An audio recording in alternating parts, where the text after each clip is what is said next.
Thank you, Mr. Chair. As the ranking member of this select committee on the strategic competition with the CCP, I'd like to start off by saying that in addressing the threat of the CCP, we have no quarrel with the Chinese people or people of Chinese origin or Asian origin for that matter.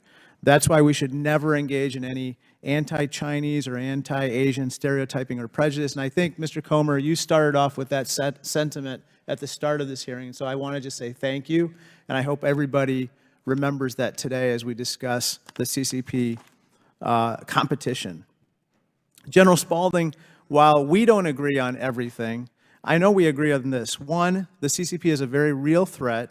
And two, the CCP wants to see Republicans and Democrats divided. You wrote on X last year in this tweet that, quote, there are three major parties in American politics. There's the Democratic Party, the Republican Party, and the Chinese Communist Party. In particular, the CCP seeks to keep the other two fighting. So, General Spalding, you'd agree that the CCP seeks to keep Democrats and Republicans fighting with each other because as long as we fight, the CCP can continue to sow doubt about U.S. leadership, right? Thank you, Congressman. Absolutely. And in doing so, they also can discredit democracy in favor of dictatorships, right? That's part of the campaign. And divide us with regard to our approach to countering CCP military aggression, correct? It's more about getting us to not counter their political aggression, although military aggression will come into play at some point. I agree that partisanship is really unproductive when we are up against this very serious threat of the CCP, and I hope that we can at least unite in recognizing the challenges facing us, although we might disagree about how to approach them.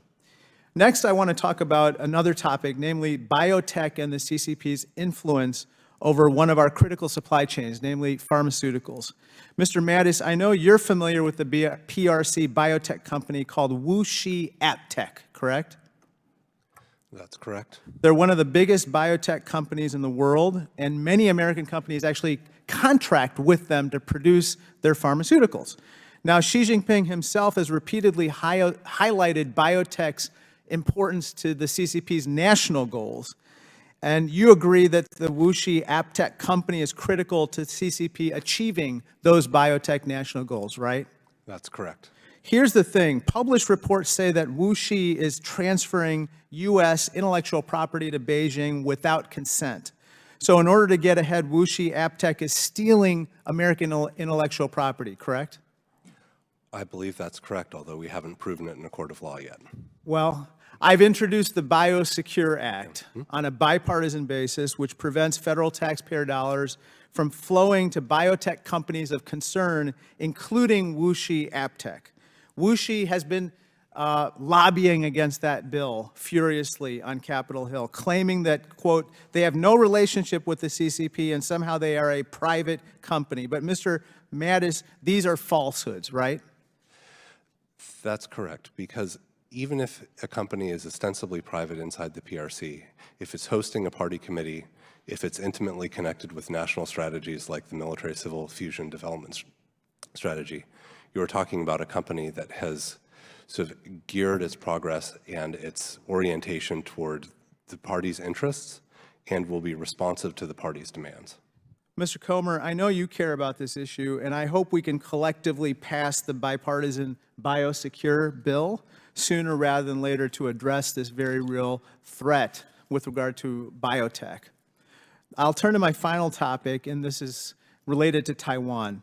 Recently, I went to Taiwan on a bipartisan CODEL to discuss the importance of deterring CCP aggression. Interestingly, the #1 topic that came up in every single meeting in Taiwan was Ukraine.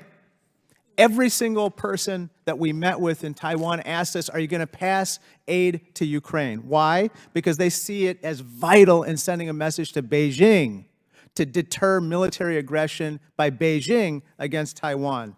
So, Colonel Newsham, you'd agree that the CCP is closely watching our support for Ukraine to inform its own approach to Taiwan, right? Yes, they're watching it closely. They're also watching it regardless of what we do. It's the outcome of Putin's invasion of Ukraine. They're watching it very closely, and they're learning their lessons.